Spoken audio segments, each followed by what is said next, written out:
his first mandatory pit stop. More on that as the race goes on, but as you can see, the cars coming up to the line for this 90-minute race. The red lights go on, they go out now, and the race gets underway then, and it's Sam Carrington Yates that goes straight into the lead as they head up towards Riches for the first time.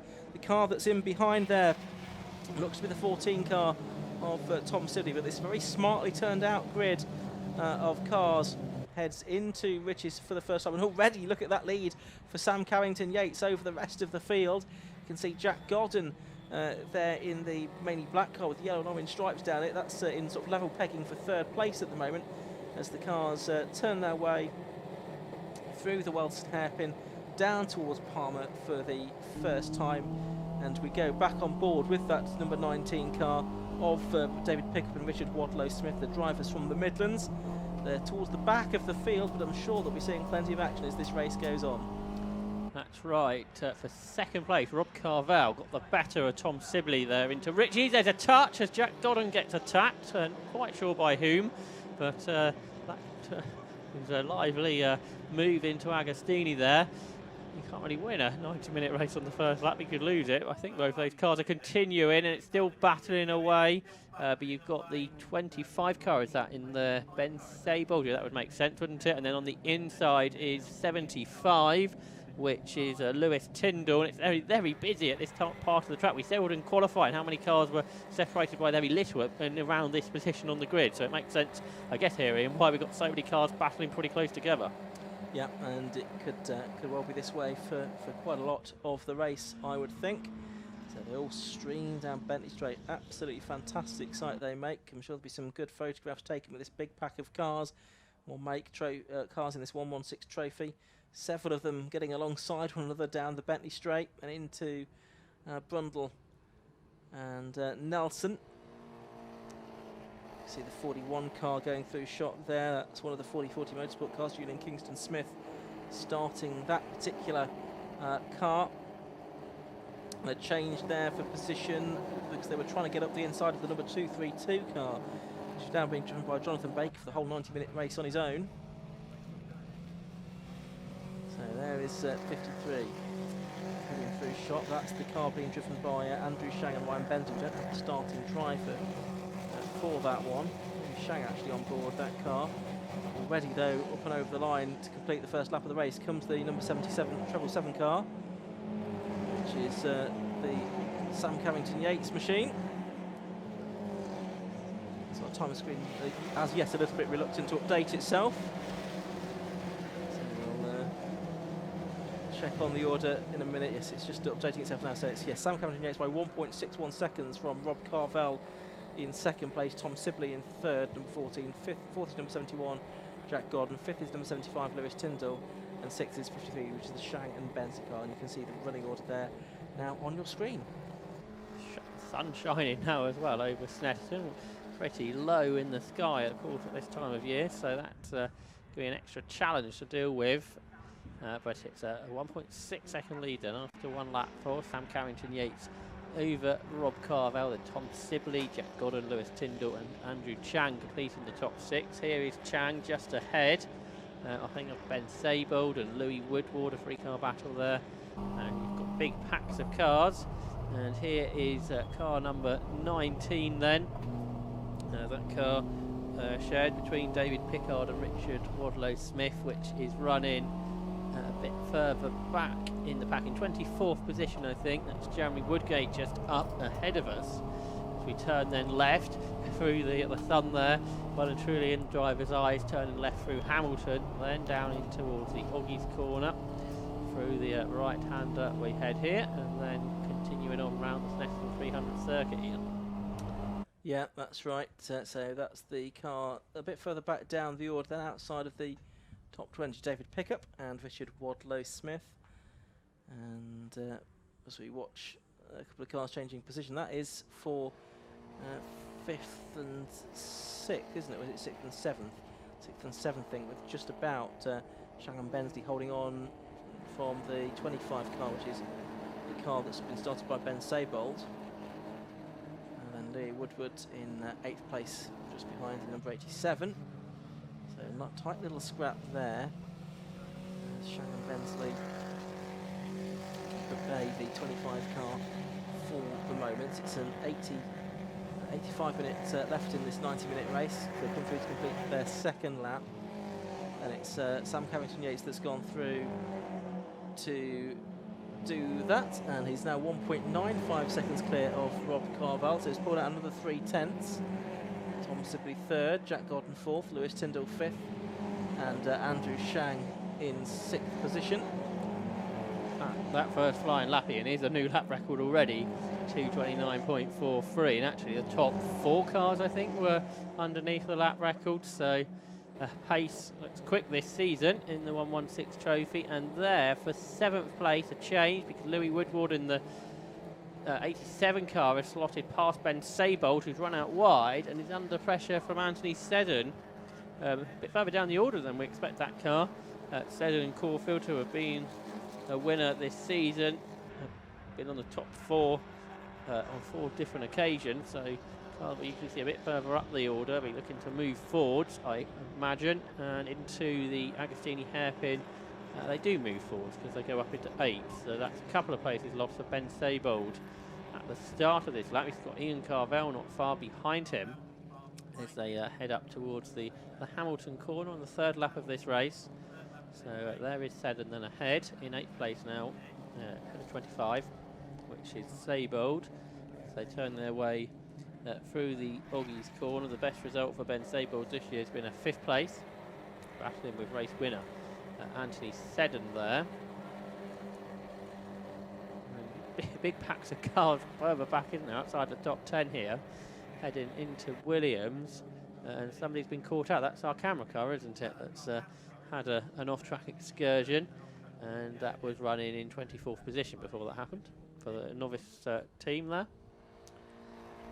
So 7 minutes gone in this race. Just to explain how the pit stops work. So the pit lane window opens 15 minutes into the race, and it's open until 75 minutes. So basically the middle hour of the 90 minutes is when the pit lane window is open.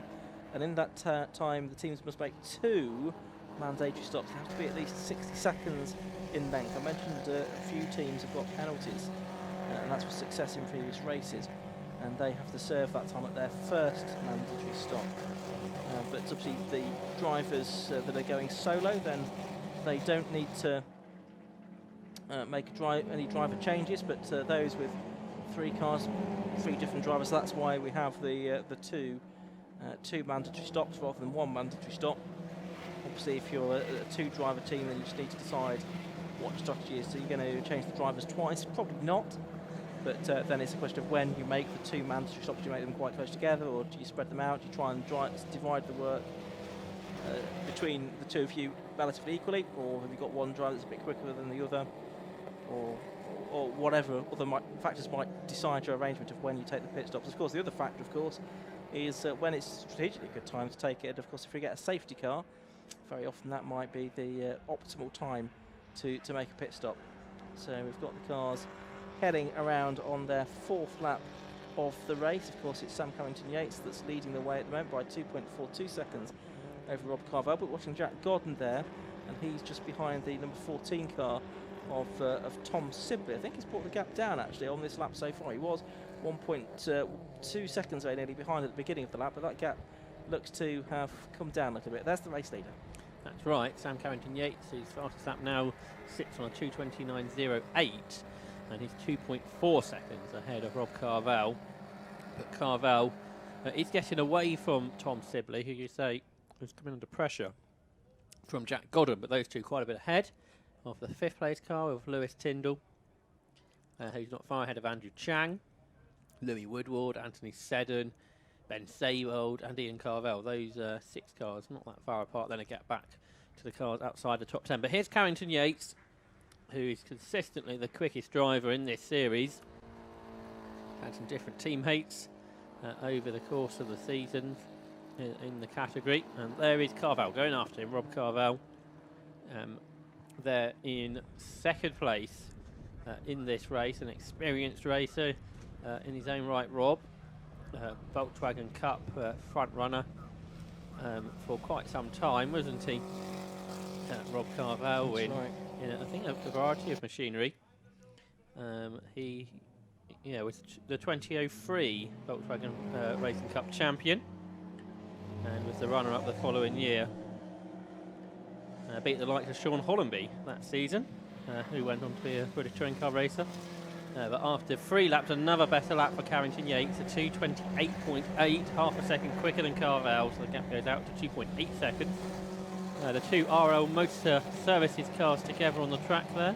The big Angler cars coming up to the line to complete 4 laps.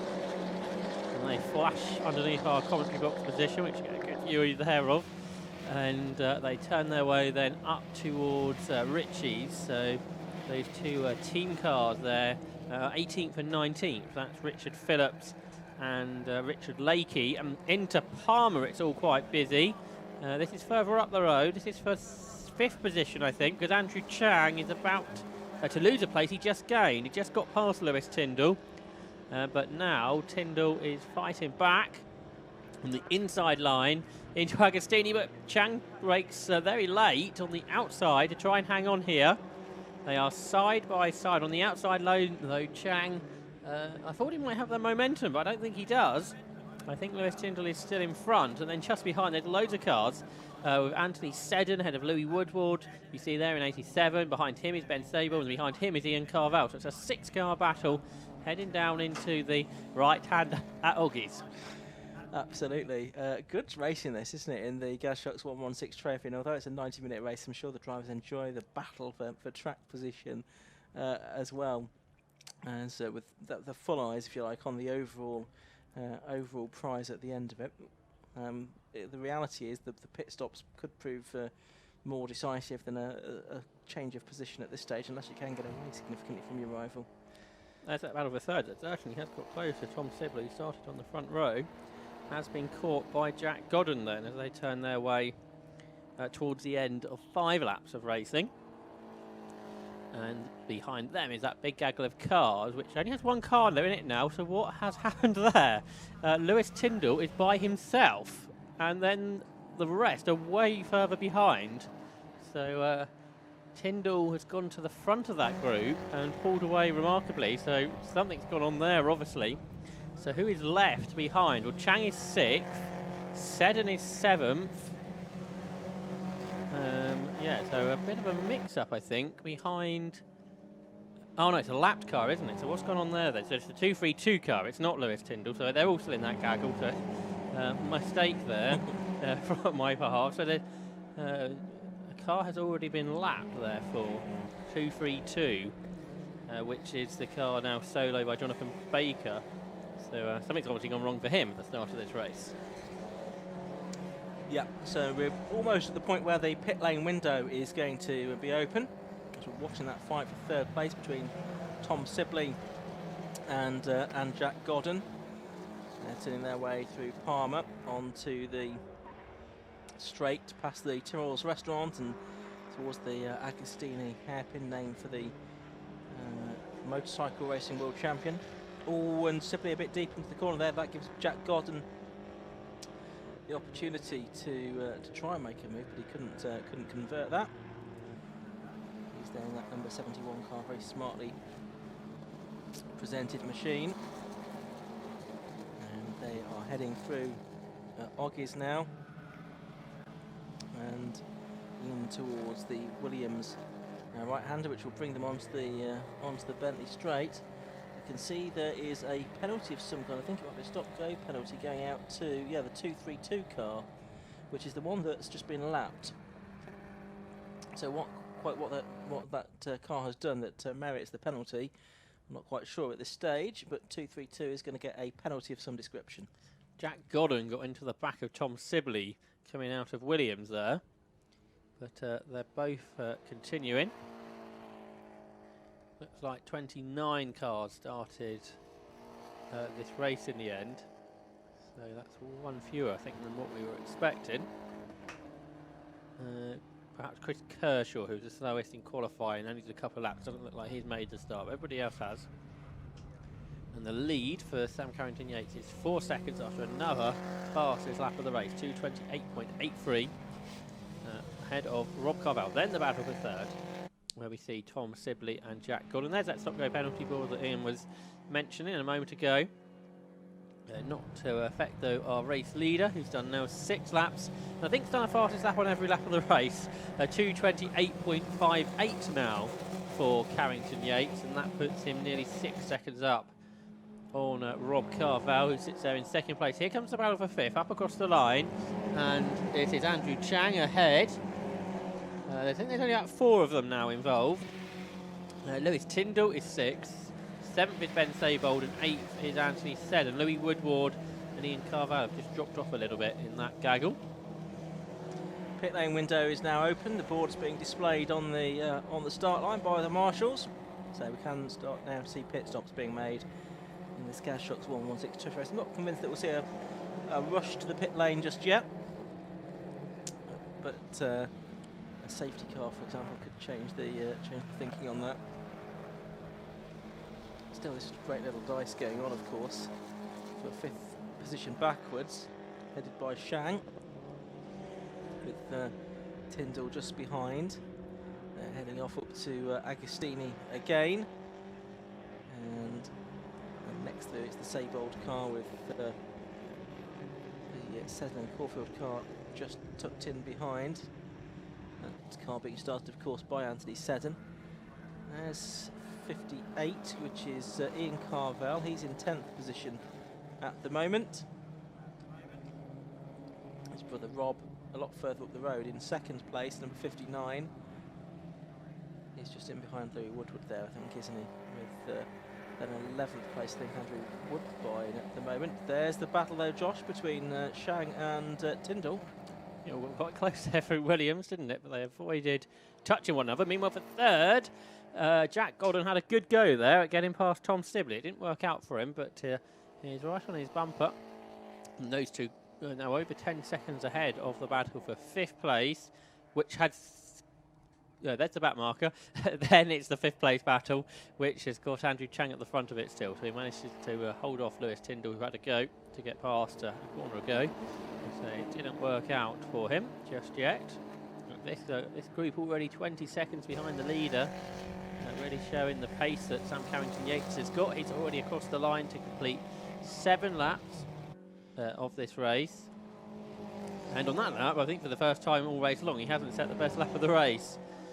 But it's good enough still to extend his margin out to over 7 seconds. But for 3rd place, it's side by side with Jack Goddard on the outside line of Tom Sibley. He tries to sweep right round the outside at Ritchie's, which would be a really good move. He can make it.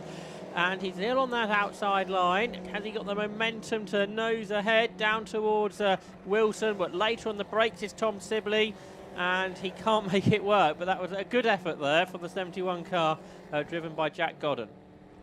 Yep, nice attempt into Rich's corner, but he couldn't quite make it work around the outside there.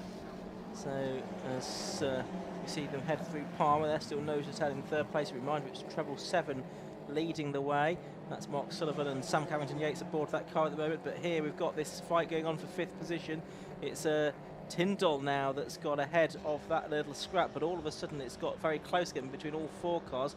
Andrew Shang has gone down to 6th place in car 53, and then I think it's quite difficult to tell now with the angle of the sunlight. In fact, it's the 25 car of Ben Saybold that's gone through, hasn't it, into 6th position. Shang's gone down to 7th. Oh, and then a moment on the exit of Agostini for Seddon, and that might bring in, it does bring in Louis Woodward up into 8th place in the 87 car.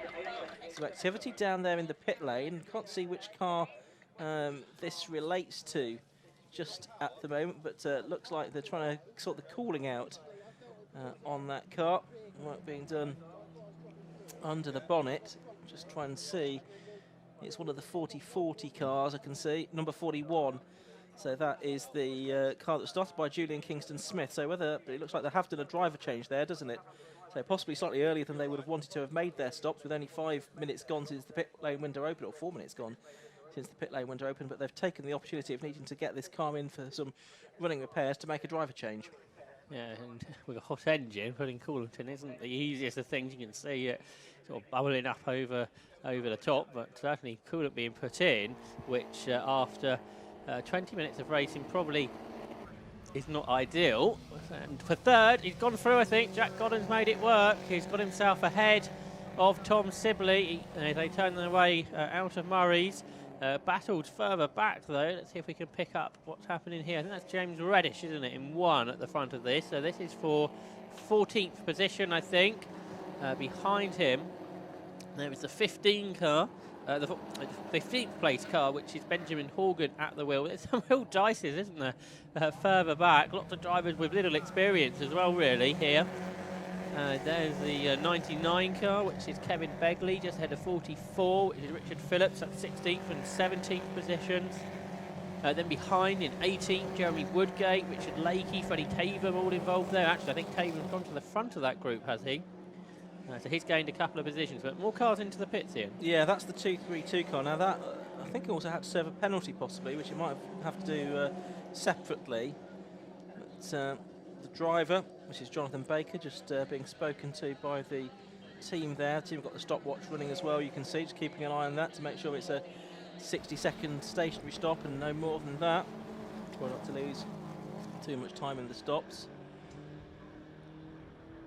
There we can see the 75 car heading down towards us. That's Lewis Tyndall in 5th position, ahead of Ben Seibold in 6th. But Ben Seibold has got a 5-second penalty for exceeding track limits, so that's going to drop him down the order a little bit. Of course, over the course of a 90-minute race, that may become less relevant unless he starts to rack up, or he and his teammate Max Palmer start to pick up more track limits infringements as the race go on. And there's 87, which is the Louis Woodward car. He's just ahead of number 5, Anthony Seddon, having taken that position a lap ago. And Ian Carvel now with them as well, in 10th position. Quite early to start racking up penalties, though, isn't it? Because there's a long way to go. Talking about the 232 car, is now serving its stop-and-go penalty beneath us here, I think. As off has gone number 12, and that is Andrew Woodbine, who was just outside the top 10. He's had a spin, and he's getting back into the race. And he's lost a few positions, I think, but it's that Freddie Tatham in the number 89 car just going past him. He was 18th, so he's lost about 8 places, I think, there. Andrew Woodbine as a result of that spin. That happened at Oggies. Here's Rob Carvel in 2nd. He's now 8 seconds behind Sam Carrington Yates. Jack Godden is still there in 3rd. He's pulled away slightly from Tom Sibley, not much though. There's Sibley in the 14 car as they come to the end of 9 laps now. And there is that penalty board being shown out to the 6th place car, Ben Seibold, with that track limit penalty. So any more track limit violations, he's going to start to rack up these penalties at a rather rapid rate. And here he is, across the line in that group, battling for 5th, which is headed by Lewis Tyndall, then he's next in 6th. Andrew Chang is next, and then Anthony Seddon, and all 4 of them are just on their personal best laps of the race on that particular lap, all in their 2:30s. Then Louis Woodward is next in 9th, and Ian Carvel 10th, and a gap back to the 11th place car, which is the Shane Rowe car. In 12th position is the Povies, and up to 13th now has come Ben Horgan, I think, in the 46 machine. 14th is then the Kegley car, then Phillips, Reddish, Taven, Woodgate, and the rest come through. Marshall on the finish line is about to get the black and white driving standards flag out again. He, by mistake, I think, picked up the checkered flag a moment ago and was about to wave it, and wouldn't that have been a shame to have shown that with 66 minutes race of the Gas Shocks 116 trophy still remaining, but he quickly realised his mistake, and it's the black and white driving standards flag that's been displayed instead. There's the 232 car going back out into the race, and there's the black and white driving standards flag I was just talking about. In fact, there would have been some short drivers, wouldn't there, if the wrong flag had been shown. Yes, the 19 car's in for its mandatory stop. We're going to have a driver change as well. If we knew which driver was in the first place, we'd be able to say who was getting in, but we didn't have that information, unfortunately, about the number 19 car from our list that was provided to us. Truck driver struggling to put the steering wheel back on, which yes. would be quite a vital element to the car. Well, we have seen drivers have steering wheels come off in their hands mid-race, haven't we, before? It's under wipers. Not sure that was quite the intention. Yeah, it's not raining. The sun's out now. Anyway, the chaos of a driver change in the Gas Shocks 116 trophy. And let's not worry about the wipers just yet. Hopefully the steering wheel sorted though. Well, that's the main thing. That's the main thing. But yeah, door closed, and just making sure that they don't go out in the race again too early. You need to watch your hands when you're pushing the car back where the wipers going, don't you? Yeah, absolutely. Anyway, back out into the race and into the live lane of the pit lane and back out onto the circuit. Yes, the wipers are off, and yeah, adjusting the visor because the sun probably is more of a problem than any potential rain. And off they go, the number 19 team back into the race, and there's a speed differential for you. That was Louis Woodward, the ninth place car, just cutting across the front there. There is adjustments going on now. There's less cars around, and there is that battle that just got past our pit stopper.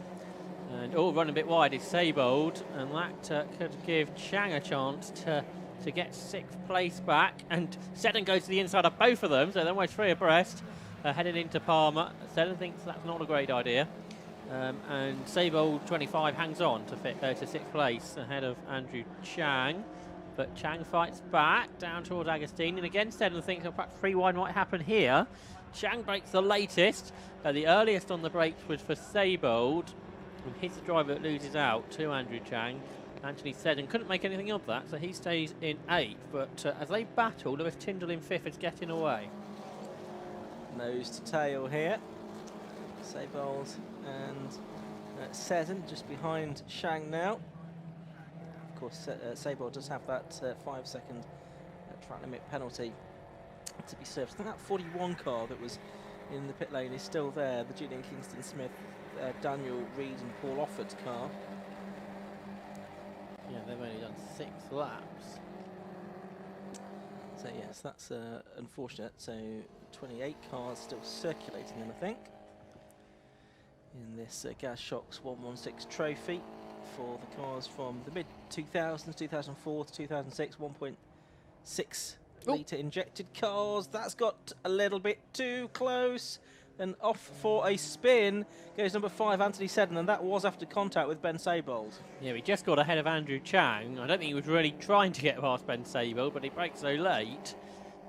He got alongside him, got sideways, made contact, like you say, and then had a big old spin. Luckily, he didn't collect anybody when he came back across the grass, but he will rejoin, but much further back. And Chang, I think he had to back out of it because of all that. Louis Woodward managed to pass him, so that put Woodward up to 7th, won't it?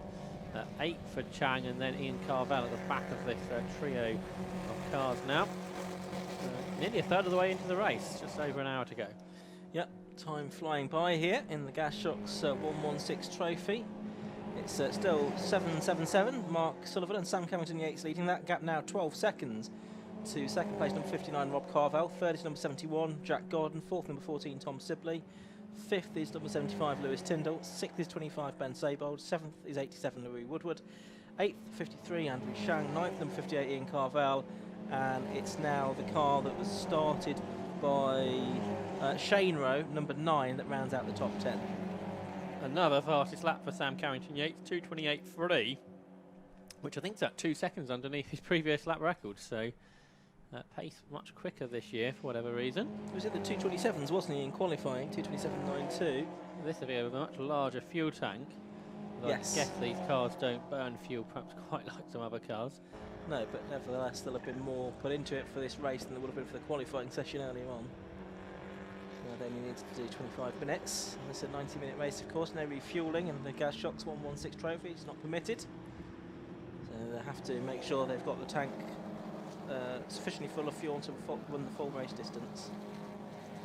The view behind our commentary box is very different to what it's been for the rest of the weekend, because the paddock has emptied somewhat after what's been a really busy paddock here. Lots of people have gone home after an enjoyable weekend of racing. The 116 trophy race continues on track. They won't know anything about that as they battle around the track. Yeah, so pretty much at the half-hour mark in this race, so we might start to see 1 or 2 more driver changes. Others may just be thinking, well, shall we just hold on for a minute, just see if there's a sort of safety car or anything like that. Right, we've got 1 car that's been into the pit lane and is going back out into this. That is the 5 car. So Anthony Seddon, after that moment, I think probably decided it was a good opportunity to head into the pits for their first mandatory stop. Now, whether he's handed over to Alan Caulfield or not, I'm not quite sure, but that's the 5 car that's been into the pits now. Race leader's done another lap. 13 seconds, the gap now between Carrington Yates and Carvel. I guess Rob Carvel will be quite pleased with this because he probably knows that the teammates, the cars around him, probably aren't quite so quick, with Sam Carrington Yates handing over to Mark Sullivan and Jack Godden handing over to Christopher Godden. So is he thinking that Tom Sibley will be his main rival here perhaps, who's 6 seconds behind him, and then the pair of them are a long way ahead of anyone else? Yeah, it could be. I mean, there is an advantage, of course, to being a solo driver in that you're going to be pretty consistent in terms of pace all the way through, but as you correctly identify, both the first and third place cars have got their quicker drivers out first to try and sort of build up advantages over their rivals. So yes, it could well be Carvel against Sibley, sort of for the overall win, but just depends how much of a lead Sam Carrington Yates can build up, really, doesn't it, in this first part of the race? And then how quick Mark Sullivan is in comparison. Sibley had a good result last time out at Brands Hatch, 3rd place finish he had there. The race won by Lewis Tyndall and Alan Caulfield with James Reddish in 2nd place on that occasion, the number 1 car. He is 15th today, so contrasting fortunes, as that's the 11 car going very deep into the corner. That's Richard Lakey, who is in 18th position. And he's just been passed by Andrew Woodbine, who's going back through the field after his spin a few laps ago. Back on board with our camera car, number 19. That's the car that is running in 26th at the moment, David Pickup and Richard Wadlow-Smith. And they'll be doing battle with some of the 40-40 racing entries, I think, as this race develops. It's just been lapped by Shane Rowe. That's the 10th place car that you can see in front of us, just getting away a little bit. Camera car just hit a 2:37. Shane Rowe just hit a 2:32. Lots of tyre spill, running wide out over the curbs. All controlled though, didn't end up being a problem. Which has been in the pot this year. Seen a few incidents there coming out of Williams with cars out over the curbs and then it not going so well, getting back on track, but no problem there. But a change here for 7th because Andrew Chang, who was at the head of that group of cars, has now been passed by Ian Carvel, so starting to drop back. But important things going on here in the pit lane, Ian. Yeah, that's the leading car for Sam Carrington Yates. Ian, it looks like he's already being pushed back out into the race, and there's almost a coming together, I think, with was that the 40 car that I think has just made it stop as well. That's the 111 car, I beg your pardon, isn't it? That's Antonio Almeida Souza getting back out into the race. So it wasn't the race leader? No, it wasn't the race leader. Right. Although I have to agree, that those ones on the side of the car did look like 7s from the angle that I was looking at, so beg your pardon. There's the treble 7 car. That's what a 7 looks like.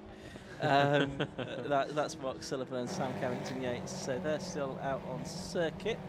And that is the 16 car. And just behind that is the 11 car again, which is Richard Lakey, just to illustrate what a 1 looks like. And another one going into the pit lane there. 46 going through shot there. That's the car which was started by Benjamin Horgan. I don't think that's been in yet. That's the car that Ben's father Mark and Harrison Newey is also due to drive as well during the course of this race. Harrison Newey, the former Formula 3 contemporary of Mick Schumacher, who obviously has not yet made his debut in the 116 trophy. I'm sure it's on his list, Ian. I imagine so. I imagine most F1 drivers are just itching to get out and get a shot to 116 trophy.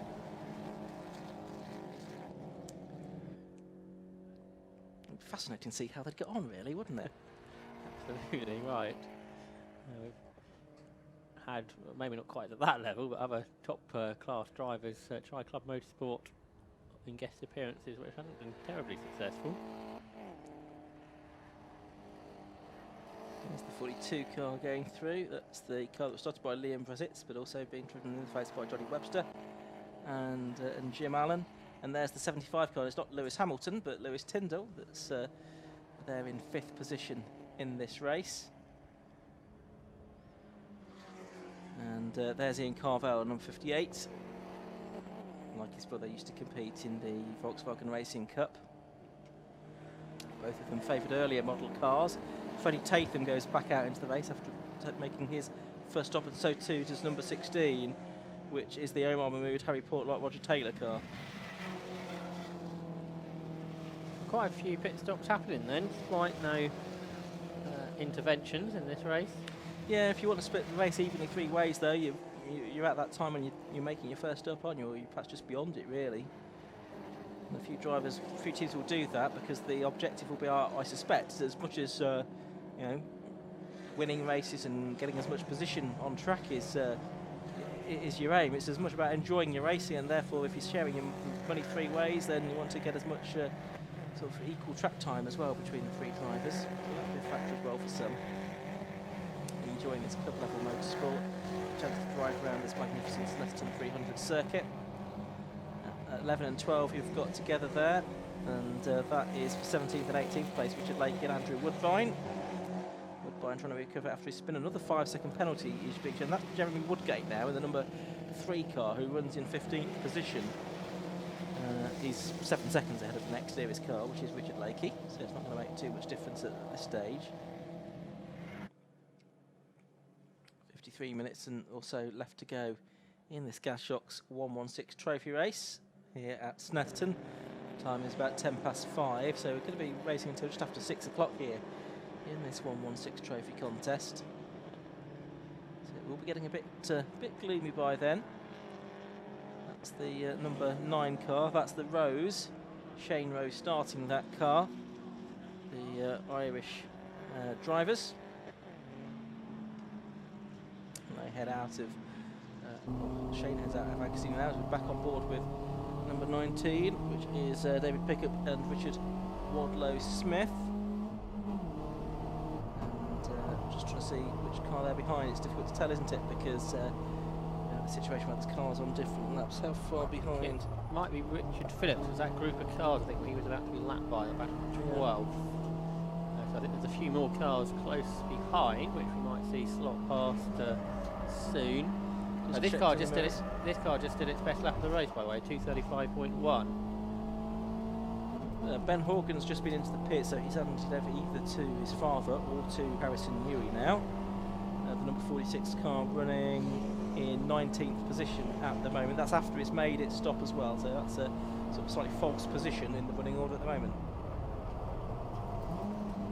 Into Brundle, bit of corrective oversteer. Right through Nelson, lots of lock needed there. Not much in the way of gear changing going on until now. No, plans in the rear there from the driver. He's conscious that there will be cars around him as well. Yeah, I think there's about 4 cars, not too far behind. There's a guy right on his bumper heading down towards Murray's, I can see, but not able to find a way past. But he's pointing now to the left, so of course, as these cars are all one make in a straight line, there's nothing that really can separate them. Yeah, it's the 44 car that's going to try to go past, which is Richard Phillips, and then it's going to be the 99 car of Kevin Begley, isn't it? And then it's Jeremy Woodgate, number 3, and James Reddish, number 1. Of course, Woodgate and Reddish used to share a car, didn't they, in the early part of this season? 15th and 16th, or 14th and 15th together on track at the moment. So it's the Hovey car that was in front earlier, wasn't it, when we went on board? Yeah, 93. And that was started by, we don't know who started that one, did we? Whether it's Alex or Guy. Father, Alex the son. 50 minutes of the race left to go. 43 cars been in for, I think that's its first stop, Eduardo Frediani. Possibly now handed over to David Weinberg for the second part of this race, the 2 London-based drivers. And they get back out into the race, and they, at the moment, are 26th now, having made their pit stop. The battle was third. We saw that change a few laps ago. Jack Godden is now 4 seconds ahead of Tom Sibley, so pulling away. So that's a job well done by him. The gap out front, though, 16 seconds. Sam Carrington Yates to Rob Carvel, then 5 seconds back to Godden, who's in third place. We've had 40 minutes of racing, 16 laps now done by the leader. Harrison New it is that's gone out in the 46 car, by the way. Thanks to Matt for passing on that information to us. He's just behind the Seddon Caulfield car by a tenth of a second. And they're both cars that have pitted. Are they the first cars to have pitted? Possibly, aren't they? Yeah. 19th and 20th position. Carvel just getting a position there away from Andrew Shang. So that is for position, that little change we've seen. That's for 7th place as they come up and over the line. Tom Sibley has dropped back. Has he headed into the pit lane? Yes, he has. Tom Sibley, number 14, is into the pits. So that's probably the first of the real front runners that have made a stop. So he's dropping down the timing screens at the moment. See what his fortunes are in the second part of this race, coming up to half race distance now.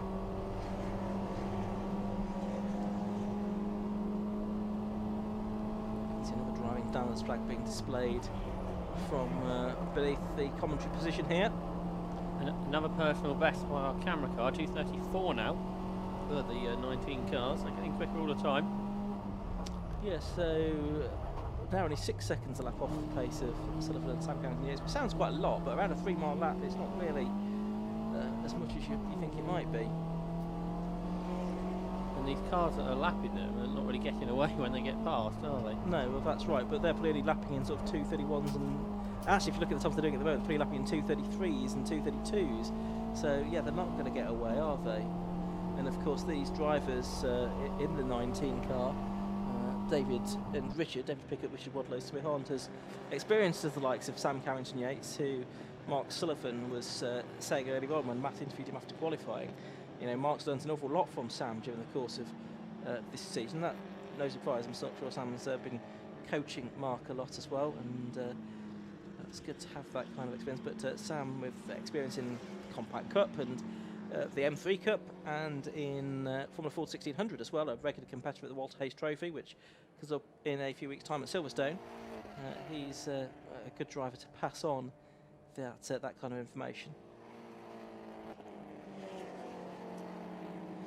Louis Woodward there. He's set at 8th position now, but not really around anybody competitively. He's just lapped the 42 car, which is down in 27th place. The car driven by Liam Brettitz and David Weinberg, I think. Godden is in. Jack Godden is in from 3rd after a good stint. Yeah. Staying in the car. Looks like it, doesn't it? I think that's his father, Christopher, just giving him helping him to refresh himself. So no dramatic driver change between them this time. Of course, they've sort of got legendary status in the 116 Trophy after they not only changed drivers in the pit lane at Cadwell Park, but changed overalls as well. When, as Christopher went to get in the car, the zip on his race suit broke, so it had to be an impromptu driver change to get into son Jack's overalls, which were a little tight and probably by that point quite sweaty as well. But nevertheless, Christopher was able to get back out into the race on that occasion. So Lewis Tyndall is now 2nd. So Rob Carvel must be in as well at 59. Yes, he is. I can see him beneath me. And also, is that the Shang car as well? Yes, I think it is the 59 and 53 cars. Yeah. Both in. So now we're up to half distance. So some teams thinking we're better do our first stops.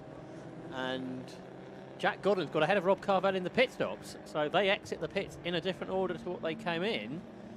Well, Rob Carvel had a penalty to serve, didn't he? He had a 10-second penalty to serve. The Godden pit stop was only 5 seconds quicker, though, so something didn't quite go to plan there. But either way, up to net second now, really, is Jack Godden, ahead of Rob Carvel. And they're now 15 or so seconds ahead of Tom Sibley. And don't forget, Tom Sibley also had a 10-second extra long pit stop to serve as well. Good action in front of the camera car. 2 cars side by side into Hamilton. brake lights went on and went off at about the same time, didn't they? Really synchronised. And I think this oh, there's another car going. So that's the one car, which is James Reddish. I was going to say, those are the same cars that have been in front of our camera car for a few laps now, it would seem. And now James Reddish has got through as well. So he's up into 10th position now, not yet having made his first stop. Into the 2:33s now for our camera car. 2:33.79, another personal best. Gaining confidence all the time. He's coming back on James Reddish now. Oh, and why not? Why not try and up yourself along the Bennett straight? Just a bit more straight line speed, I guess. And if you've got the straight line speed, there's no point sitting behind the other car, is there? I think a better exit.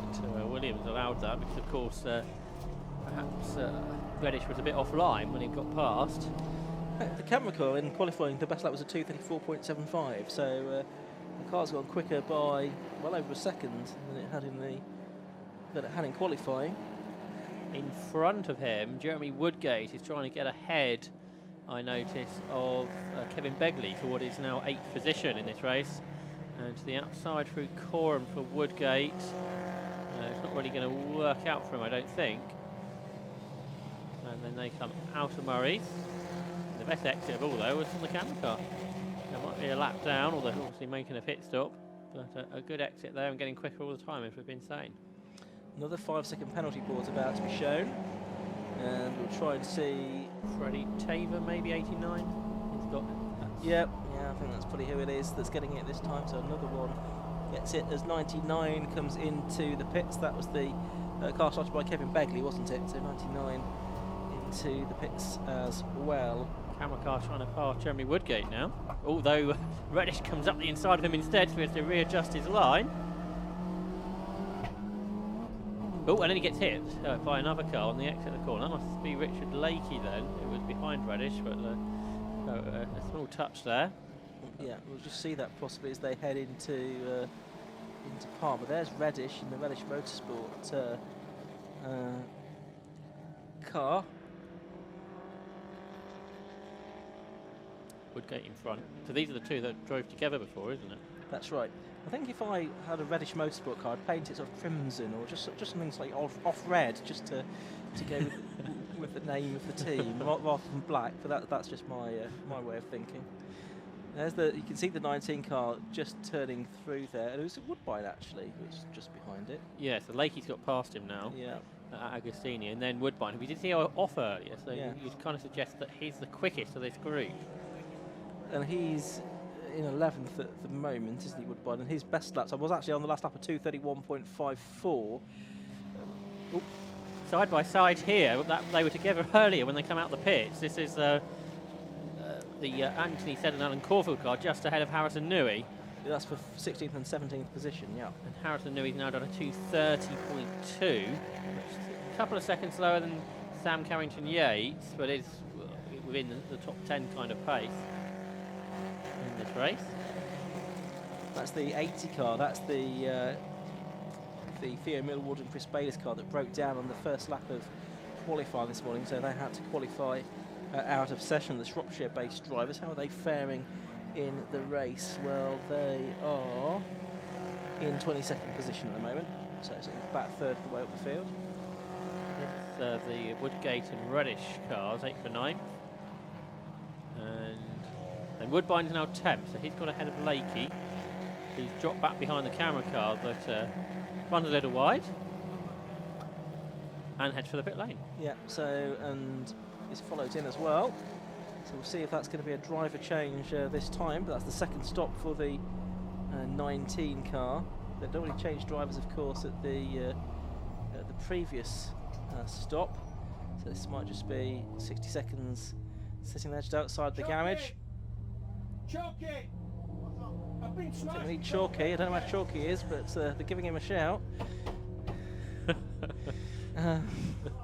40 minutes of the race left to go, so we're on board as the number 19 car is in the pits, and they are going to change, and we've got tyres being changed as well. That's number 11, isn't it? That's the Richard Lakey car. The RL Motor Services entered machine.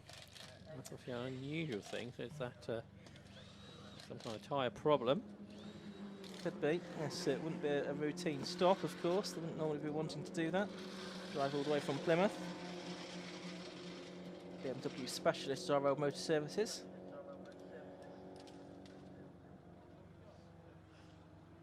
And the car will be prepared to get back out into the race. Did we mention Ian Carvel's got a 5-second penalty? I don't think we did. How about Jack Godden? I don't think we mentioned that either. How about Richard Lakey? Oh, he's spoiling us, Josh. So yeah, quite a few drivers are getting 5-second penalties now. There's one of them. Carvel, number 58, the grey and orange car. And the one in front, Ben Saber, I got it a bit earlier yes, on. Yes, he did, didn't he? Right, I think he was the first one to get the penalty. Carvel coming into the pits for his second stop now. So he's made his 2 stops in fairly rapid succession, actually. Who's that? Ian Carvel. He hasn't pitted yet, has he? His Well, 4th. I thought he had. That was Rob, I think. Yeah, no, but I'd already got him down on my list as having pitted. I thought he looked like he was going to go at it well, but then you're right. He's only 55, or was only 55 seconds behind the leader. Yes, you're probably right. The Trouble 7 car's not pitted at all yet, has it, the race leader? No, I don't think the top 10 haven't. You know, Jack Godden must be the first stopper. He's only still just ahead of Rob Carvel. They come out together and they are still together. Yeah, only separated by about 6/7 of a second, aren't they? There is Andrew Woodward, who's now got himself ahead of number 1, James Reddish. So that's for position, that's for 9th place, as they come up to the line to complete lap number 20 with, what have we had, 52 minutes of this race. Camera car still in the pits. That's longer than anticipated, for certain. The driver was unbuckling, wasn't he, which wasn't necessarily expected to be the case.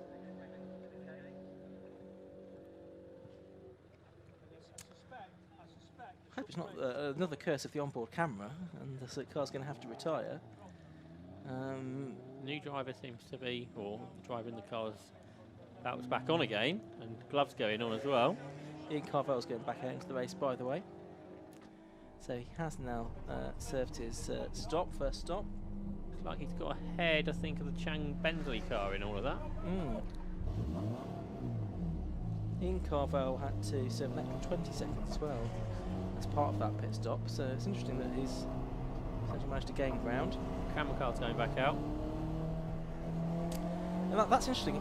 How did Ian Carvel's pit stop only take 1 minute and 25 seconds more than his best lap of the race when he had to have an extra 20 seconds at the pit stop as well? That doesn't seem to make much sense to me. So, because he had to effectively have an 80-second stop. I've not calculated something correctly then. I think the Seddon Caulfield car must have made a second stop because they're now much further behind Harry Newey, who is 14th. And still is lapping a couple of seconds slower than Sam Carrington Yates. And here's the battle for the lead amongst the pit stoppers.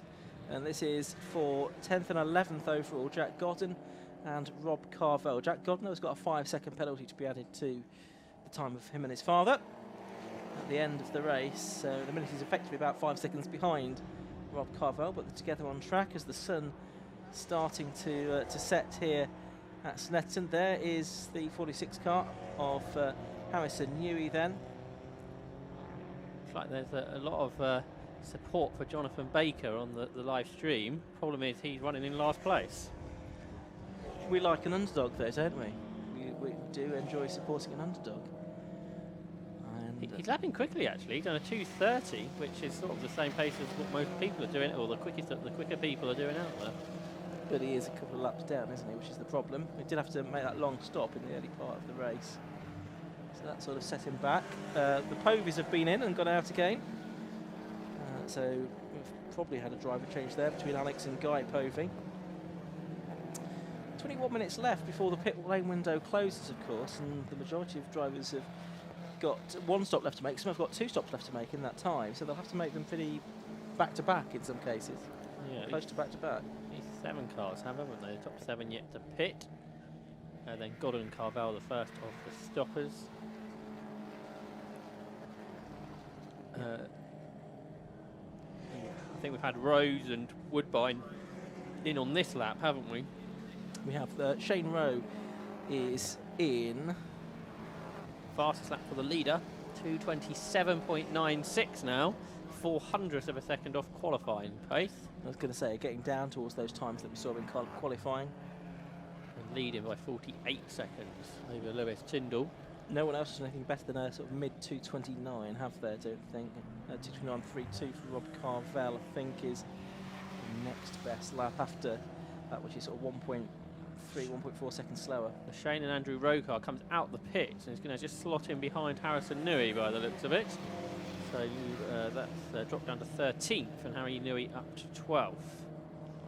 Yeah, what kind of lap times is Harrison Newey doing? He is doing 2:31s, so competitive lap times, but not right as at the very forefront of the lap times, which Sam Carrington Yates has been doing at 2:27.96.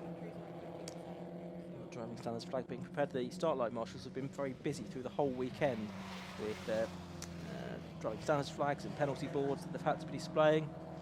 So many thanks to them and all of the other marshals around the circuit here at Snetterton for the sterling work that they've done during the course of this weekend.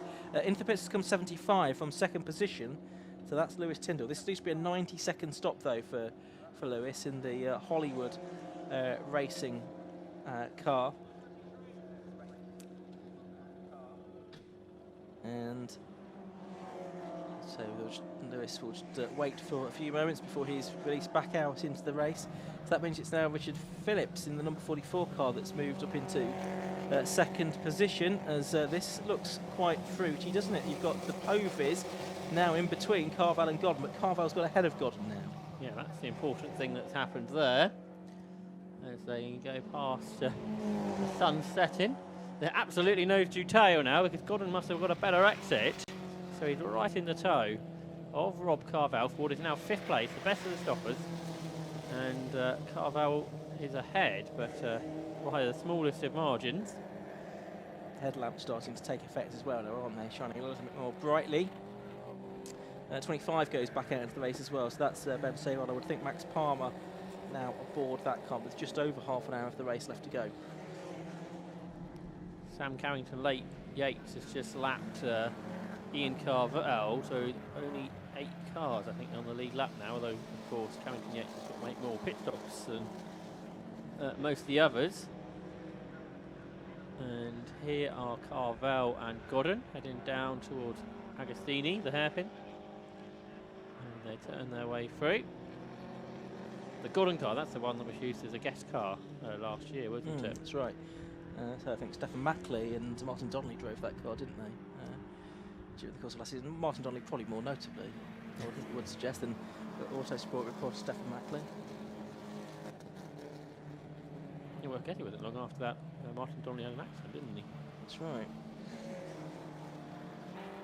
So just over half an hour to go in this race here at Snetterton on the 300 circuit for the Gas Shocks 116 trophy. You're watching Rob Carvell in number 59, just edging away from number 71, Jack Godden. Godden has a 5-second penalty. Damage to the 111 car there, which is the Antonio Almeida Souza car, which is running in 22nd place. Just looked like the bonnet pin has broken or not been fitted properly, and the bonnet's popped up at one corner. Just got to be careful that air doesn't get underneath that and the bonnet doesn't fly up into the windscreen and cause damage and cause the driver to lose sight. It's just ahead on the road of the 42 car, which is the Brezitz, Webster and Allen car, and there's a lap between those two. You get a picture of how gloomy it's getting now from our camera positioned on the starter's gantry. Lots of cars coming into the pits, I notice. There are, and try and see who some of them are. Got the 111 car, I can see, I think car 3 is in as well, which is Jeremy Woodgate. Possibly 44 Richard Phillips. Not sure, I think 1 is in as well, I think James Reddish is in. Well, Phillips should have been through, so if he's not in the pits, he's in strife. But yeah, so the 2 Reddish cars are in, as you say, from 3rd and 4th. interesting that they've both decided to stop at the same time. You'd think they'd stop at different times to avoid too much pressure on the team. But, Richard Phillips has come through, hasn't he, on that screen? For some reason hasn't come up on my timing screen. But yeah, so Richard Phillips didn't come into the pits then. So why is my screen not refreshing? It's a good question. Okay, so I need to stop looking at that, therefore. yeah. And the lead is in. Sam Carrington Yates is in, and it doesn't. No, there's not going to be a driver change there, is there? Mark Sullivan not ready to get in the car yet, so it's going to be Sam Carrington Yates that's going to do a few more laps at least. Yeah, left his stops at angles he late, tried to take 2 in 2 laps. But Sam just sitting there nonchalantly. The 111 car going back out, that's the car with the bonnet that was just starting to flap, but they've been and just taped that down to get that car back out into the race. Number 3 also going back out, Jeremy Woodgate, who was up into sort of 3rd position. I think the times on the screen now are not completely up to date on the timing tower. Not just my time screen that's not updated then. No. I think there's a glitch in the system, but on the official timing screen I can see that it is the 777 car that was still ahead, but that's the car that's now in the pit lane. There is 59 Rob Carvell and 71 Jack Godden. They're still scrapping away for what will be probably, at least temporarily, the lead of the race once everything's shaken out. But we'll see about that. It depends. I would think Sullivan and Sam Carrington Yates, Sam Carrington Yates more to the point, will get back out ahead in actual fact. There's the 3 car back out into the race then, Jeremy Woodgate, just behind the 99 Becky and Sharford car. And there's that battle between Carvell and Godden. 28 minutes of the race left to go here,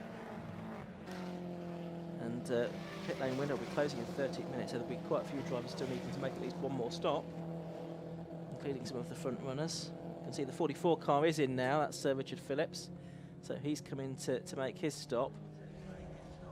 There's the 232 car, which is getting so much support from those watching online, so that's Jonathan Baker from Chatham. We'll just watch him for a moment. He's not really got much to race for at the moment because he's right at the back, but he's been setting some good lap times, 2:31s and 2:30s. He's catching the camera car at a rapid rate. So he is. So we could have some interest there before the end of this race. It looks like the timing tower's updated itself now. It has. It looks like Carrington's got half a minute lead, something like that, over Carvell and Godden.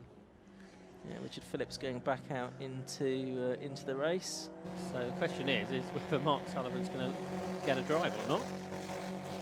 I guess similar can be said for Christopher Godden, can't it? 3rd place car. Yeah, they won't get much of one, that's for sure. More cars going over the line, and the sun's come back out again, poking out from behind a cloud. It's not far away from setting now over the East Anglian countryside. There we are. Beautiful scene here at Snetterton. Over towards the west. Car coming down the pit road is the... Yeah, can't see the number on that car. I don't know if we've got the camera down in the pit lane, which will help us to identify what's going on. It's a little bit too far away. See which car it is that's coming. Oh, it's the Reddish Motorsport car again, so I think that's Woodgate Reddish again, isn't it? There's the 232 car that we've been enjoying this race. That's Jonathan Baker in the Scales Plastering Limited entry. So he's not going to catch the camera car. He's not, is he? Andrew Woodbine has dropped down to 25th and is long overdue. So I think something's happened to Andrew Woodbine lately. Number 12, he would run inside the top 10. A nice shot, isn't it, of the setting sun here at Snetterton. Rob Carvell's into the pits. Rob Carvell into the pit lane. That's important because he's contending for 2nd place with Jack Godden. Jack, of course, still needs to hand the car over to Christopher. Sam Carrington Yates is pushing on. Car, I think, flying up on 3 wheels there for a moment. The front and side wheel off the ground as they chucked the car into Agostini. So he's pushing on. So he's leading by about half a minute to Rob Carvel before he pitted. 5-second penalty board is going to go shown to number 16, which is the Omar Mahmood, Harry Portlock, Roger Taylor car. And also a 10-second penalty is going to go to number 11, which is Richard Lakey as well. So that's going to be added to the 5 seconds that I think he's already got, hasn't he? Yes, he has. So he's now got 15 seconds showing on our timer screen. So he's been indiscreet in his use of track limits once again.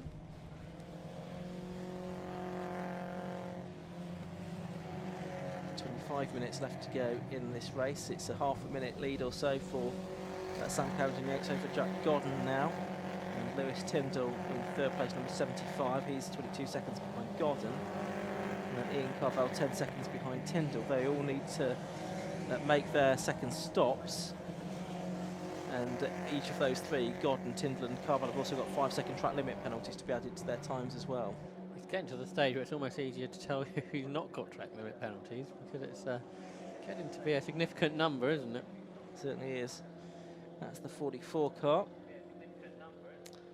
Richard Phillips then, who was briefly up in second place, wasn't he? I think he's made his 2 stops in fairly quick succession here. I think that's his second now, isn't it? That he's made.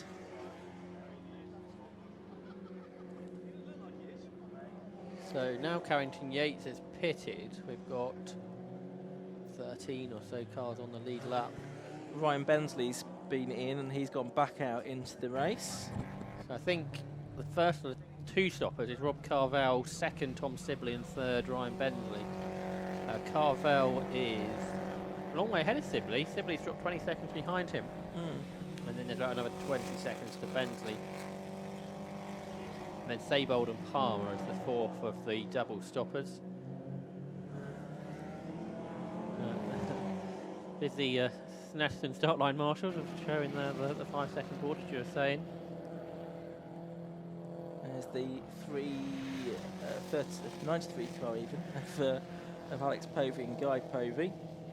And that car is running in 18th position, so a bit further down than you'd expect to see them. I think they've only made the 1 stop so far. Sort of in a position where it kind of suggests they might have made 2 though, isn't it? Yeah.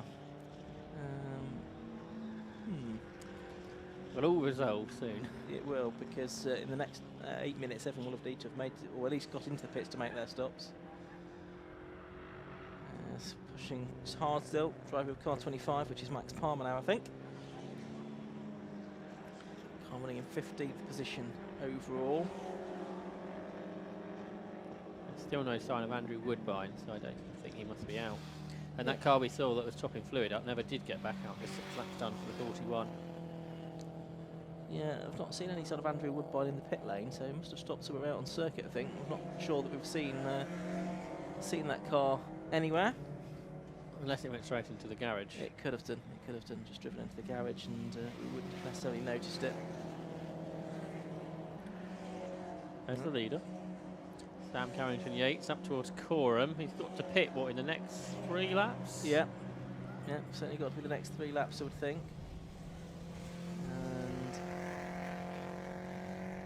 Looking, I think there's another penalty board about to be prepared. Is he going to come into the pits? Andrew Woodbine is in the garage. So says James Winstanley. Excellent. So thanks for that. So Andrew Woodbine, second of our retirements. But Carrington Yates carries on out front, lapping quickly. Headlights on. Turns right through Ritchie's corner. 87 Louis Woodward is just back out of the pits again. Is that first stop though for him? Yeah, it must be, mustn't it? Yeah. Is it? Not sure. Well, if he's not, he's in a good position. Because he should really be around Ryan Bensley in that, shouldn't he? Yeah. So that kind of makes sense as a 2-stopper. Yeah, that's true. There's a Sibley, I think it's the second of those, behind Rob Carvel, but a little way behind. And then Woodward will probably fell behind Bensley, so Bensley will be third and 4th for Sibley of the completed stoppers. As we say, in about 5 minutes' time, they should all resolve, because everybody who hasn't made their second stop will have to. That's right. Richard Lakey back out into the race. Is Jack Godden in? Because he's just slotted. Yes. Yes, he is. Jack Godden's in. It's a hand over to Father Christopher. He's getting out the car, is he? Well, I can't see actually what's going on from my vantage point here. It's difficult to say that he's got out of the car. He's going to stay in the car to try and manufacture the best result possible.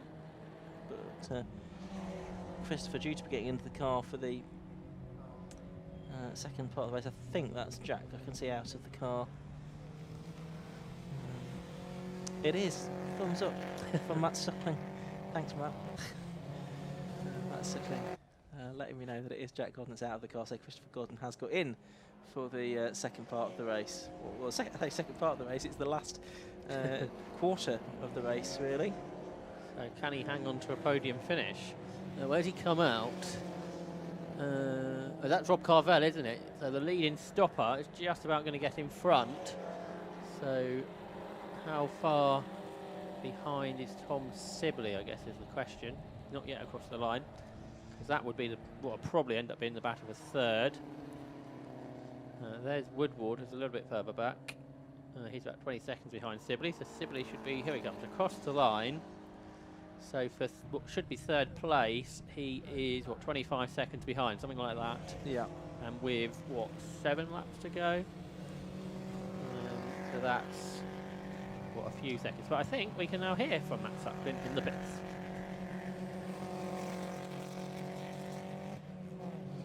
Yeah, thanks very much, Josh. Down here with Jack Godden, who just jumped out of the car from the car. How was that for you, Jack? Yeah, it was good. It was a solid start, looking nice. That's now into the end.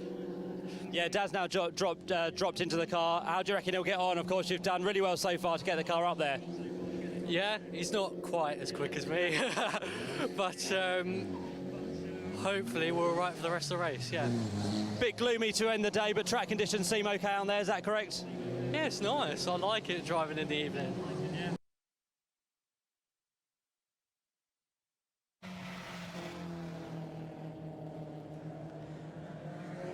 Just a few problems with the tech down there, but that was Jack Godden talking to Matt Suckling. I think the leader's in, Ian. Sam Carrington Yates hasn't come through, so I presume Mark Sullivan is getting in. Indeed, the car is just going back out into the race. So whether the Matt Suckling can head a little bit further down the pit lane and just make sure that it is Sam Carrington Yates that's no longer in the car. And Mark, looks like a different helmet, so I think Mark Sullivan has got in. So Rob Carvel, there he is. That's the gap. So it's from the end of the pit lane to the bomb hole. So it's quite a gap with 6 laps to go. Maybe 7, and Rob Carvel trying to get past the traffic first, which has been a little bit problematic. Oh, it has a big moment, the road car sideways in front of the chaser, Rob Carvel. So Rob Carvel going after Mark Sullivan, whose best lap in qualifying was a 2:35. The road car number 9 just going in to make its second stop, by the way. So Rob Carvel will be pleased that's gone from in front of him. And Carvel is 35 seconds then behind. That'd be a couple of less getting Mark Sullivan up to speed. There he is, through Palmer.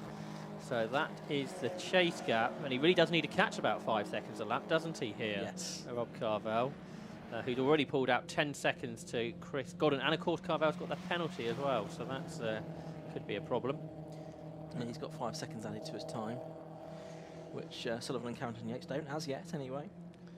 Tom Sibley is 16 seconds behind Chris Godden. So that is catchable, I think, for Sibley. Then who's 5th? Lewis Tyndall in the pit lane, or... Oh, yes. Yes, that car just going back out into the race. But it's Andrew Chang, I think, is it, across the line? Or Ryan Bensley, I think, in the car at the moment, yes. So they're 5th now, the 53 car. 6th is Louis Woodward, and then 7th is that car X in the pits, Lewis Tyndall, and then 8th is Ian Carvel, so they're all quite close together still. Yeah, and you can see them all in shot there, actually, as they head down towards, which is on board with our camera car there, number 19, David Pickup and Richard Wadlow-Smith. They're in 26th position at the moment, about 25 seconds behind the next car in front of them on the same lap, so maybe not harboring too many ambitions of improving on that position. as the road car goes back into race. That's the number 5 car, which is in 9th position, which is probably going to be Alan Caulfield now aboard that car, isn't it? So they're recovering, of course, after an early spin. And they're 7 seconds behind Ian Carvel. Then 10th is the Seybold Palmer car. Alan Caulfield sort of shared the car with Lewis Tyndall at Brands Hatch and took the victory there. They're now in 7th and 9th, respectively. In separate cars. Yes. Obviously. 15 minutes to go. Pit window closed board is being displayed now on the start line. There's treble 7. The race leading car goes through to complete another lap. That's the car now being driven by Mark Sullivan. It was a 2-minute 40.18, but it was the first lap out of the pits, wasn't it? So not a representative lap time. But we'll see what the gap is to Rob Carvel. We'll be coming through shortly. As we continue to watch the number 19 on board. Great to have this on board view here. Meanwhile, Rob Carvel is coming up to the line now in second place, number 59, and the gap is down to 26 seconds, 26.27 seconds, with 14 minutes of the race left to go. So Carvel was 10 seconds fast on that lap, but as I say, it wasn't a representative lap time for Sullivan because he was making his way out of the pit lane. Christopher Gordon across the line. He's doing a 2:35. So Tom Sibley continues to catch him in 4th place. The 14 car is now 12 seconds behind. He did a 2:31, so he's 4 seconds quicker. He's probably going to catch that up, isn't he, in the course of this quite a few minutes. So Tom Sibley could be on for his 2nd podium in a row. So Sam Carrington Yates might have done enough here, mightn't he, to take a 3rd victory with of the season, the 2nd while Mark Sullivan's been his co-driver. If Mark Sullivan can bring it home, no pressure. As out of Murray's comes our number 19 car up the line to complete another lap. You can see the drivers driving into the sun more or less here as they come along the centre straight just across the left hand side. So it's not directly in driver's line of sight as they head down to Riches. Across the line, 7th and 8th were side by side, Ian Carvel and Lewis Tyndall. So that's an interesting battle out on track. Although Ian Carvel's got a 15-second penalty and Lewis Tyndall only got 5. For now. Yes. And that's the 11 car, isn't it, of Richard Lakey. Down there in 18th position.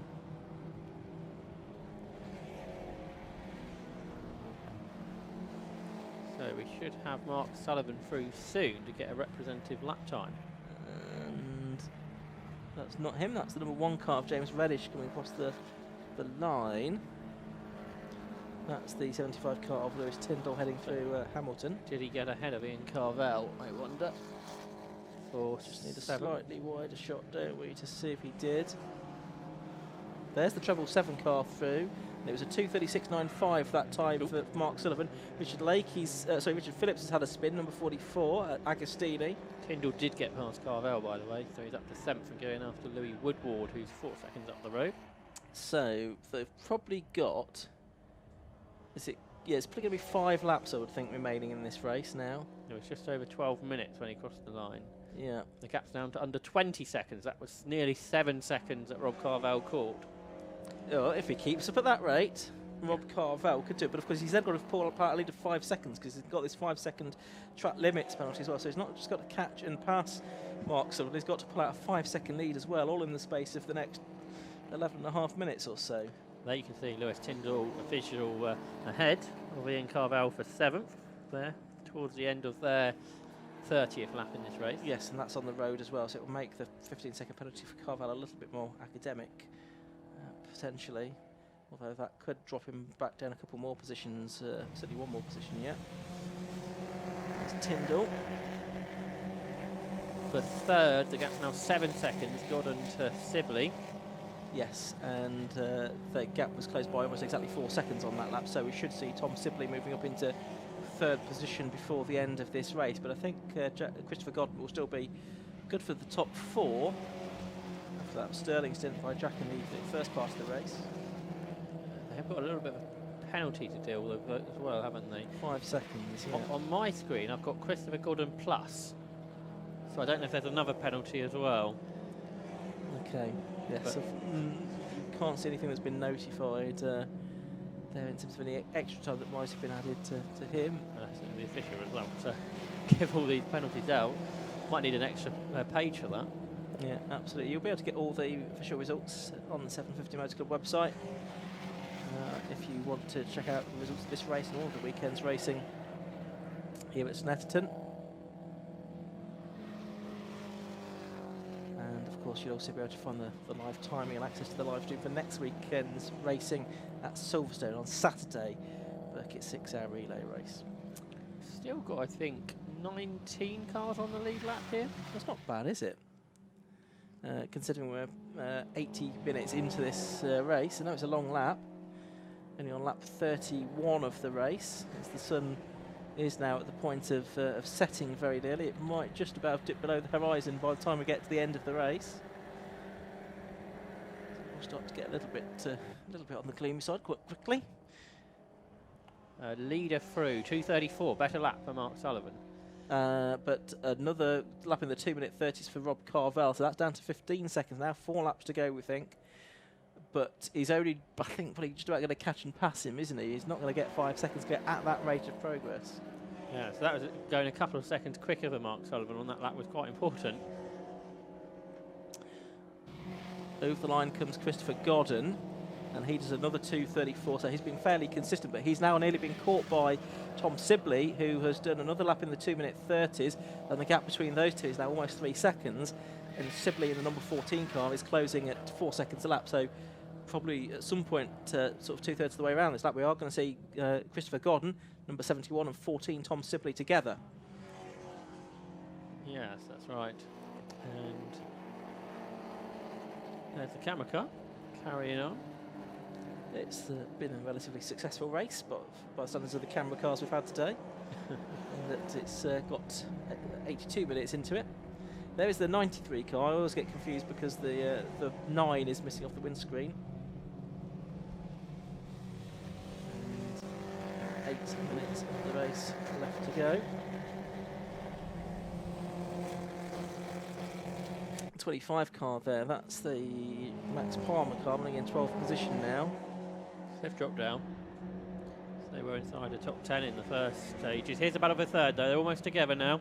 Tom Sibley's almost caught Christopher Godden. So that's 3 seconds in about half a lap. And Tom Sibley is then with the third place car. How quickly can this change around then? Can Tom Sibley get himself ahead of Christopher Godden before the end of the lap? Patrick Scharfig has now got a 5-second penalty, and I think also the 16 car is going to get another penalty. They've already got 15, I think. So that might be up to 45 now for them. Look in the background, Godden's still in front of Sibley, behind this car. Which is the 111 car of Antonio Almeida Souza. But yes, just looking into the background, yes, they're almost together there. In fact, it's Sibley now ahead of Godden, isn't it? So Sibley has gone through, number 14, ahead of Christopher Godden now and up into third place. He's not going to catch the 2 cars ahead of him. It's 24 seconds behind them. Leading gap is 10 seconds now. A better lap for Rob Carvel, bringing the gap down. A lap in the 2:29s at this stage of the race is pretty good going. But having said that, Lewis Tyndall did a lap in the 2:29s, which was his personal best lap of the race as well, in 7th position. 2:29.72. There's Sibley now, up into 3rd position. And he's about to go over the line. With Christopher Godden just behind him, trying to stay with him. Lewis Tyndall, we saw earlier, has caught Louis Woodward for 6th. The sun's gone down, Josh. Sun setting on the 750 Motor Club season with 6 minutes of the race left to go. It's gone. The sun has gone. It'll be back tomorrow, we hope. 53, Ryan Benzie just going across the line, but there's Ian Carvel now, and the number 58 car is in 8th place. In front of him are 7th and 6th place, so 6th, 7th and 8th together after, 84 minutes of racing. So that's Lewis Tyndall and Louis Woodward, 75 and 87. So Tyndall's passed them both now, hasn't he? Yes, so Tyndall there. A slower lap from him, but he was passing Woodward on that lap for 6th place overall, but he has got this 5-second penalty, so he needs to to get 5 seconds ahead of Louis Woodward to hold on to that 6th position. Now Tom Sibley's got 3rd. Christopher Gordon is staying with him. He is. He's not really letting Sibley get away. Now, whether that's a problem for Sibley or Gordon has just now settled into his stint, and by following Tom Sibley's lines, he's able to improve his own lap times, maybe. Here's a 2nd place car. Rob Carvell catching the leader, pushing on. Late on the brake through the S's. He's got a lapped car between himself and the leader. We've got 2 laps of the race to go, I think. Yeah, 2 laps to go, won't it? But he's still got this 5-second penalty that he's got to be added to his time as well. So he needs not to just catch Mark Sullivan, but pass him as well. There's a flock of geese fly past our commentary box. There is the 59 car of Rob Carvell then. So let's have a look at the gap as they come through this time. Well, the 777 car crosses the line now. A 2:35 that time for Mark Sullivan. For Rob Carvell, it's a 2:29.48. The gap down to 4.5 seconds. He's gonna, I think he's gonna take the lead on the road, isn't he, Rob Carvell, before the end of this race? Yeah, then Matt can sort out what's going on with all the penalties afterwards. Good luck, Matt. But yeah, we could have an exciting conclusion on the road, if nothing else, to this race. They have cars to lap still as well, I think. So on the last lap, 6 seconds it was, wasn't it, that Sullivan was quicker. So if he does 6 seconds on the next 2 laps, that's going to be about a 5-second margin. But yeah, easier said than done, that, isn't it? Yeah, it is. 43, which you've seen there, the Frediani and Weinberg car going through shot. Carvell, I think, goes up the inside of the back marker, so there's no cars between himself and the leader. There is the leader, Sullivan. There is 2nd Carvell. The gap is less than 4.5 seconds now. Yep, there we go, watching them through. Oh, and that's a big off for number 42. It was up on 2 wheels there as it dug into the ground. That's the Liam Vazit's, Johnny Webster and Jim Allen car. And the bumper now is trailing underneath that car. That's the bomb hole. That's a very odd incident there by the looks of it. The way that the time box just indicate the car veered off onto the infield. Here's Rob Carvell though in 2nd place in the number 59 RW Motorsport car. And there you could just see ahead of him on the road the race leader Mark Sullivan. 42 car getting back into the race, although I suspect it might be pit lane bound. The 4040 Motorsport prepared car. 3 and 25 go across the line side by side as well. And that's going to be a change for 13th position, I think. Jeremy Woodgate getting ahead of Max Palmer. There's another lapped car now between the leaders. So Mark Sullivan hasn't actually lost much time on this lap. So just better lap for he, or not so good lap for Carvell in the traffic. That's the 46 car, which was being driven by Harrison Union. I think it was be Mark Horgan that's now aboard. So if he's going to make it on the road, it's going to be the last lap of the race that Carvell will have to get past. It certainly is. And I wonder if Carvell knows that he's got the 5-second penalty. I'm sure he will do from the signals from the pit wall and any in-car communications as well. So up and over the line they go. Less than 2 minutes to go. Starting the final lap of the race. It's Mark Sullivan leading in car treble 7, 1.37 seconds. Now the gap to Rob Carvell, a 2:33.68 that time from Sullivan, 2 minute 30.54 from Rob Carvell. I guess we should treat this as a real battle just in case those other penalties we've not been made aware of yet for the leading car, because Carrington Yates has gone, get it right, Mark Sullivan has just gone quicker than he's gone all race long, at 2:33.6. So the leaders heading up towards Palmer, I think. Yeah, they're nose to tail now.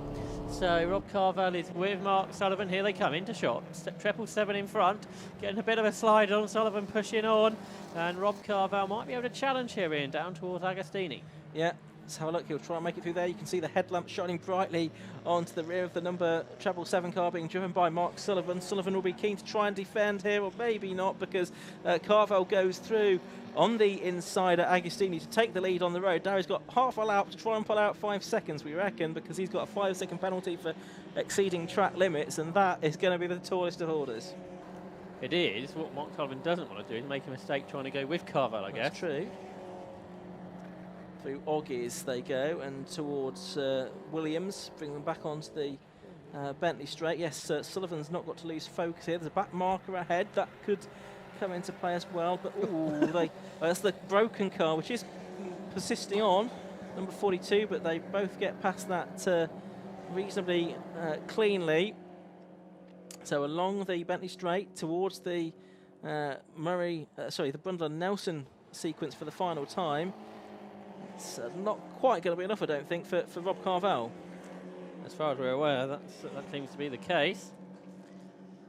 But interesting conclusion to this race, and good to have the 90 minutes uninterrupted. So a true race has been able to play out with no safety car interruptions, isn't it? And just to mention as well, Christopher Gordon has been improving his lap times, has been sitting behind Tom Sibley. He's only lost about 3 seconds to Tom Sibley over about 3 or 4 laps since he's been passed. So that's been a good drive from Christopher Gordon. The 46 car has been given a penalty of some description, but here comes Rob Carvel. So on 2 wheels through on Murray's. 2 wheels through Murray's, through the final corner. The checkered flag's being made ready, and the winner on the road, at least, for this Gashox 116 Trophy final round of the season. Well, it's missed the checkered flag, and the checkered flag's actually been shown then to the treble 7 car of Mark Sullivan and Sam Carrington Yates, which actually probably is the right answer in a way, because the car was only 2.12 seconds behind Rob Carvel as they went across the line. And so it's going to be Mark Sullivan and Sam Carrington Yates, because as far as we're aware, no penalties for them. So they will be the winners in the Gashox 116 Trophy. Rob Carvel, it will be classified in 2nd place. We should have Tom Sibley. Yes, he's just gone across the line now. He will be in 3rd position, 32.6 seconds behind the leader. Jack and Christopher Godden, they're going to take 4th. Christopher Godden at the wheel towards the end. And that's a good drive from the Goddens to take 4th position overall. 5th place, I think, is going to be over the line now. That's 53, Ryan Bensley and Andrew Shang, 50 seconds off the pace of the leaders. And in 6th place, it's going to be the 75 car of Lewis Tyndall. Yes, there he goes over the line now, just ahead of Ian Carvel. Ian Carvel with 15 seconds of penalty to be added to his time. And so that will drop him behind Louis Woodward. It will also drop him behind Anthony Seton and Alan Caulfield as well. So I think Ian Carvel will be classified something like 9th in the end. And then 10th is going to be interesting, because I think it's going to be the Patrick Scharfegger, Kevin Begley car, but they've got 15 seconds of penalty added to their time. So it's going to be, I think, Alex and Guy Povey in the end that are going to complete the top 10, 11th on the road. But lots of penalties to be sorted out. Toby Stephens, the timekeeper, working there in the dark by the looks of it, across the way from us. There's no lighting in the timekeeper's box. They will be making sure all the classified results reflect all the time penalties that have been given out during the course of that race, including the one to the on-the-road winner, which was Rob Carvel. You'd think there'd be lights in the timekeeper box, because we have 24-hour racing here at Snetterton. It looks like they've got candlelight in there, doesn't it? Illuminating Avril and Ben over there in the timekeeper's box at the moment. But yes, well, that was an entertaining way to round out the field. I don't think Rob Carvel, because he didn't see the checker flag, I don't think he's stopped, has he? So the first car that's come through into Parc Fermé looks like the 777 car of Sullivan and Carrington Yates, who effectively won the race then by about 2.88 seconds it will be from Rob Carvel. Yeah, so Matt Suckling's got a few things to work out with the drivers down there. Well, he's a true pro, is Matt Suckling, so he will have it all under control as ever. Oh, they've found the light switch in the timekeeper's box, and they've just turned it on. They were so busy timekeeping the race, they didn't have time to go and turn the lights on. Let's have a look at the results, though. 59, Rob Carvel, the winner on the road, but with that 5-second penalty, we think that's going to drop him down the order. So I think Mark Sullivan and Sam Carrington Yates will be declared the winner in the 777 car. 3rd, though, to number 14, Tom Sibley. 4th to number 71, Jack and Christopher Gordon. 5th to number 53, Andrew Shang and Ryan Bensley. 6th to number 75, Lewis Tyndall. Ian Carvel was 7th on the road, but he'll drop back a little bit because he had penalties as well, but he was 7th on the road in number 58, ahead of 87, Louis Woodward. 5, Anthony Seton and Alan Caulfield, and 99, Patrick Scharfegger and Kevin Begley. They also have penalties that I think will drop them outside the top 10 and move Alex and Guy Povey, number 93, from 11th up inside the top 10. Richard Phillips was 12th on the road, number 44, ahead of 3, Jeremy Woodgate. Shane and Andrew Rowe were 14th at number 9, Freddie Tatham 15th in 89, Ben Saybold and Max Palmer 25th in car 16, then Richard Lakey, James Reddish 17th and 18th. The 16 car, 3 drivers aboard that one, and indeed the one in 20th as well. Theo Millward and Chris Bayliss, having missed qualifying, they came back to 21st position. Antonio Almeida Souza survived some bonnet issues in the 111 car to finish 22nd. There you can see the rest of the cars coming through. A quick shout out to our number 19 camera car, David Pickup and Richard Wadlow Smith, who came home in 25th position. And we just lost, I think, 2 cars in the end, Andrew Woodbine and the Julian Kingston Smith number 41 car. So that is the result of the final race of the 750 Motor Club main season. Let's head down to Matt Suckling in the pit lane to see who he's got with him.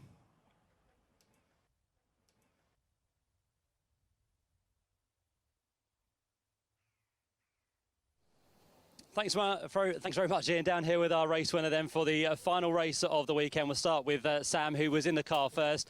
Sam, Carrington Yates, well done. You built up a nice margin there to hand over to Mark, and you came home with a victory. Yeah, well, to be fair, it wasn't as easy as you'd imagine. Rob has carried pretty good pace there, so it was a difficult race. I knew I had to just get as big a lead as possible because obviously Rob's got a few seconds on Mark at the moment. But Mark's done a good job to bring the car in there. A lot of pressure. And we spoke to Mark after qualifying. He gave a lot of credit to you about how he's kind of been coached by you and how he's improved across the season as well, which must be nice to hear. Yeah, I think at the start of the season I knew that there was something there to work with, and there definitely is for next year. There's a lot more to come from him. But yeah, he's done amazing this year, and it's nice to finish off this year with a win. I bet it is indeed. And Mark, you took over the car for the second stint there. You had to work hard as well because there was people chasing you down, but you had some good pace as well. Yeah, I mean there was some quick lads out there, and I had a big off somewhere just under the bridge there. Managed to nearly managed to get back on the track, and a lot of pressure there from Rob Carvel, who's obviously a very experienced racer.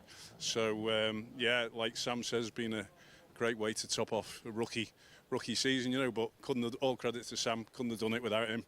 Coaching, amazing driver. He should be in British touring cars or something. He's a legend. So next year we've got a few plans up our sleeves, haven't we?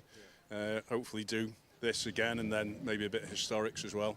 So yeah, it should be good. Should be interesting. And towards the end there, did you know that Rob had a penalty, and did you kind of just let him go, or did you work as hard as you could? To be honest with you, the radio, we had no radio comms, so I didn't have a clue. But when he was up behind me, I thought, yeah, that's Rob Carvel, and I know he's quick. And he managed to throw it up the inside of me up into the chicane, because I was trying to defend as fairly as possible, you know, but there's no way I was going to do anything dodgy, you know. But yeah, he got past me, and then I was gutted because I thought we'd lost it. It was only when we came in that Sam told me that he had a penalty for track limits, you know. So at the end of the day, a win's a win, isn't it? Certainly is indeed. And Sam there, Mark, talking about next year. You've enjoyed the 116 trophy this year, but big plans for next year, hopefully. Yeah, massive plans. 116 again, and probably drive a Capri. Unfortunately, it's not that easy to just jump up to the next level. There's money involved in it, a lot of money. I'd love to do something as well as with Mark. I'd love to do something slightly more high tech, but you know, this is great. I can't thank Mark enough. If it wasn't for Mark, I wouldn't be racing this year anyway. So you know, I've enjoyed it. It's been a really good season.